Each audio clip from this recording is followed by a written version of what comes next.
Assalamualaikum, selamat pagi dan salam sejahtera untuk kita semua.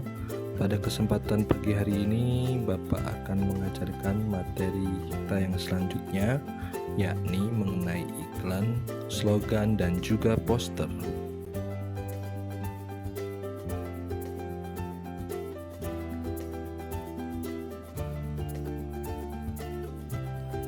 Adapun kompetensi dasar yang harus kalian kuasai pada pembelajaran kali ini adalah dapat menelaah pola penyajian dan kebahasaan teks iklan, slogan, atau poster dari berbagai sumber yang dibaca dan didengar.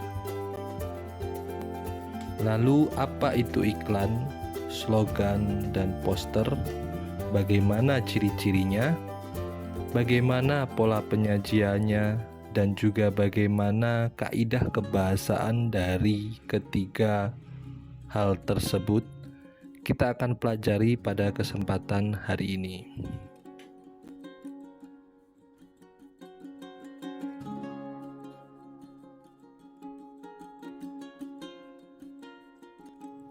Iklan merupakan salah satu media informasi yang digunakan untuk memberitahukan kepada khalayak tentang suatu produk atau barang dan atau jasa, menawarkan barang dan atau jasa, bersifat membujuk atau mendorong warga masyarakat untuk membeli barang dan atau menggunakan jasa yang ditawarkan.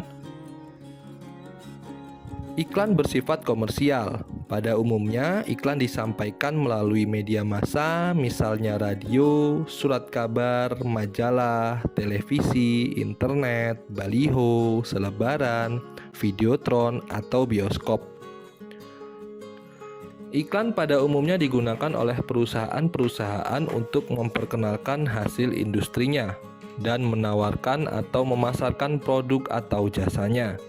Saat ini iklan tidak hanya digunakan oleh perusahaan saja, tetapi juga digunakan oleh dunia perkantoran, misalnya untuk mendapatkan karyawan. Oleh pemerintah digunakan untuk menyebarkan informasi dan memberikan layanan kepada masyarakat. Juga bagi lembaga atau instansi termasuk sekolah dan perorangan.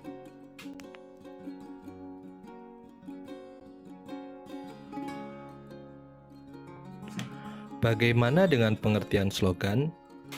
Menurut Kamus Besar Bahasa Indonesia, slogan adalah perkataan atau kalimat pendek yang menarik atau mencolok dan mudah diingat, memberikan kesan mendalam untuk memberitahukan sesuatu, merupakan dasar tuntunan atau pegangan hidup, prinsip utama atau untuk menjelaskan tujuan suatu ideologi golongan, organisasi, partai politik, dan sebagainya.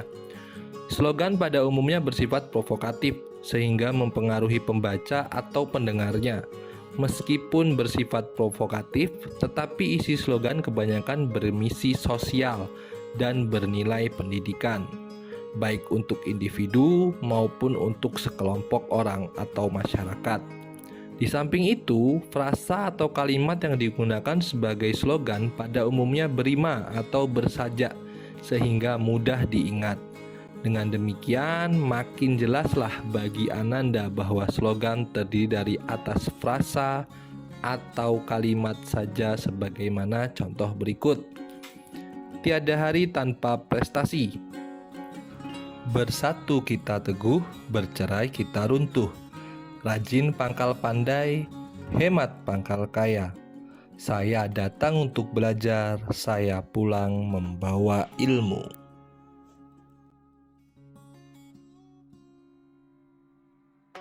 Yang ketiga adalah poster.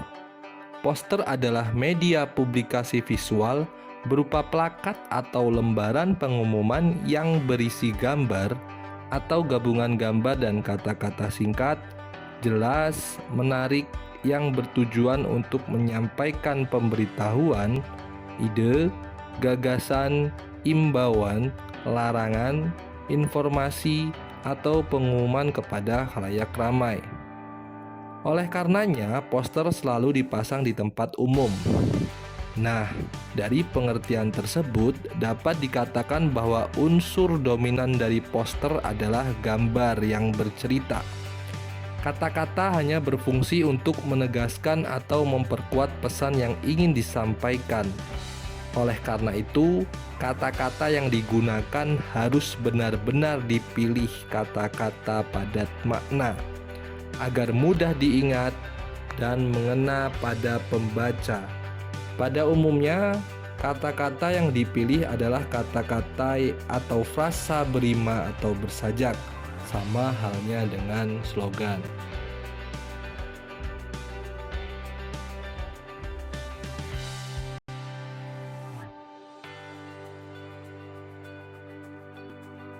Selanjutnya adalah ciri-ciri iklan, slogan, dan poster.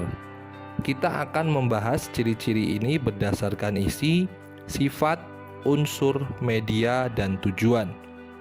Iklan memiliki isi berupa penawaran barang atau jasa. Slogan memiliki isi berupa semboyan atau moto.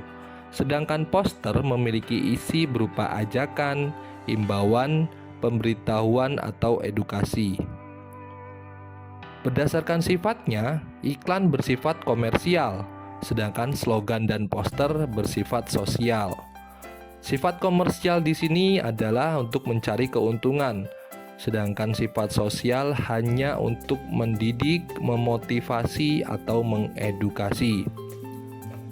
Yang ketiga adalah unsur. Iklan memiliki unsur berupa gambar, kata-kata, suara, maupun gerak. Sedangkan slogan memiliki unsur hanya berupa kata-kata.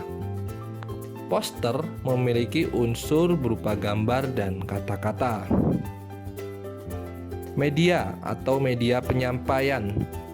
Iklan memiliki dua media penyampaian, antara lain media cetak dan elektronik. Sedangkan slogan juga memiliki dua media, yakni media cetak dan elektronik. Poster hanya memiliki satu media, yakni media cetak saja. Tujuan. Iklan memiliki tujuan berupa memprovokasi, membujuk, mempengaruhi. Slogan memiliki tujuan untuk memotivasi, mempengaruhi, dan mengajak. Sedangkan poster memiliki tujuan untuk mengajak, mengimbau, memberitahu, dan juga mendidik.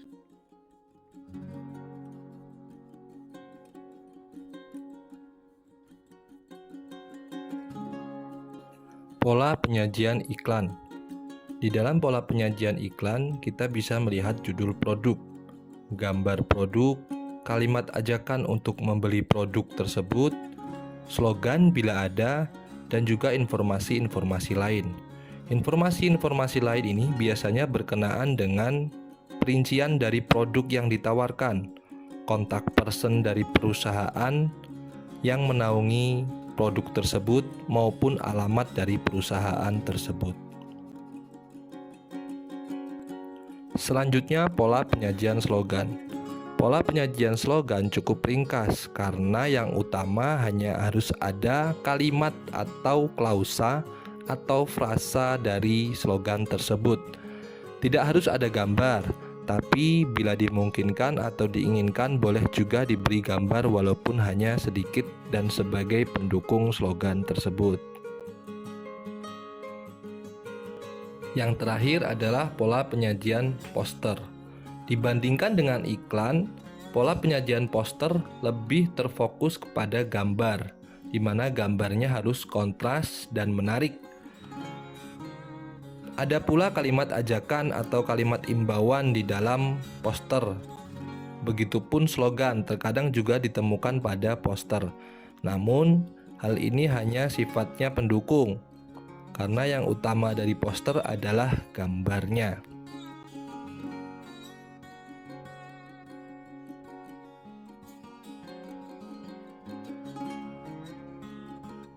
Ciri kebahasaan teks iklan yang pertama adalah kalimat persuasif yang bersifat komersial, yakni kalimat persuasif yang sifatnya membujuk untuk mencari keuntungan. Yang kedua, slogan. Slogan ini boleh ada, boleh juga tidak, bisa ada, bisa juga tidak, bergantung dari produk tersebut memiliki slogan atau tidak. Yang ketiga ada kalimat perincian. Fungsi dari kalimat perincian dalam teks iklan adalah untuk mendeskripsikan dan menjelaskan produk secara lebih mendetail, sehingga orang lebih tertarik untuk membeli.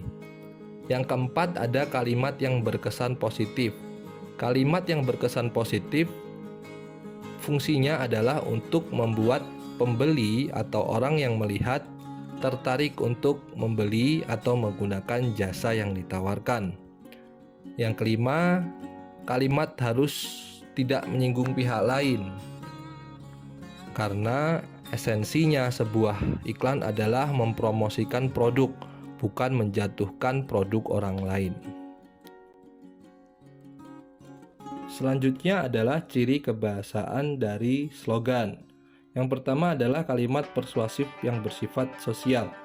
Berbeda dengan kalimat persuasif yang bersifat komersial yang untuk mencari untung, kalimat persuasif ini hanya bersifat mendidik atau memotivasi. Yang kedua, kalimat pada slogan harus singkat, jelas, menarik, komunikatif, dan persuasif. Yang ketiga, kalimat pada slogan baiknya berima atau bersajak supaya lebih menarik, tapi tidak harus. Yang keempat, bisa berbentuk kalimat, klausa, dan juga frasa.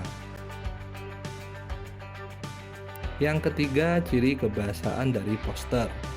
Yang pertama, kalimat persuasif yang bersifat sosial, sama seperti pada slogan, yakni kalimat persuasif yang sifatnya mendidik dan mengedukasi ataupun memotivasi. Yang kedua, kalimatnya harus singkat dan jelas karena hanya sebagai pendukung. Yang ketiga, mudah diingat dan dipahami karena poster berada di tempat-tempat umum atau tempat-tempat yang sering kita lewati menggunakan kendaraan, sehingga ketika kita melihat secara tiba-tiba atau hanya sekilas, kita harus mudah mengingatnya. Itulah esensi dari poster. Yang keempat, slogan. Sama seperti pada iklan tadi, slogan di sini tidak harus ada, tapi biasanya dalam perusahaan yang membuat poster itu memiliki slogan-slogan tertentu. Jadi terkadang di dalam poster juga ada slogannya.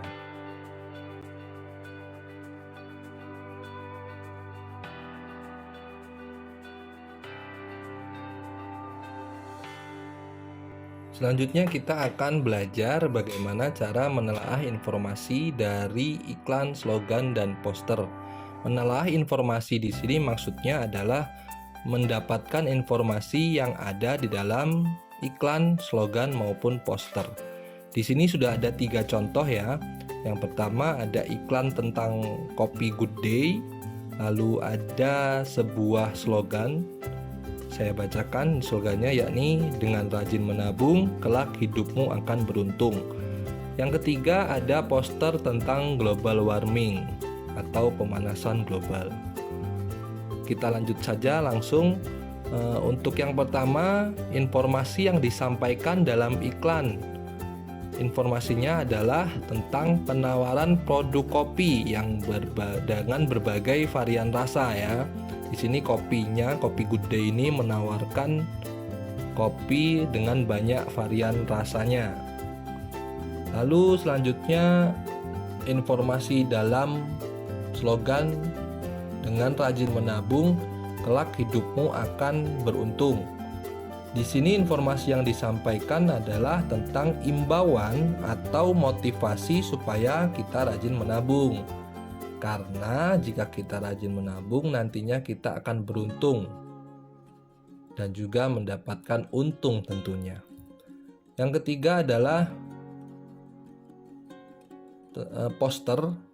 Informasi yang disampaikan dari poster ini adalah tentang imbauan atau edukasi untuk menghentikan pemanasan global supaya bumi tidak semakin panas, kutub tidak mencair dan merusak lingkungan. Ya, di sini ditulisnya jangan biarkan bumi menangis. Ini hanya sebuah pesan yang tersirat. Tidak mungkin juga kan bumi bisa menangis. Ini bentuk majas personifikasi. Jadi maksudnya jangan biarkan bumi menangis adalah jangan biarkan pemanasan global terus-menerus dan membuat bumi semakin perusak. Seperti itu pembahasan tentang telaah informasi dari iklan, slogan, dan juga poster.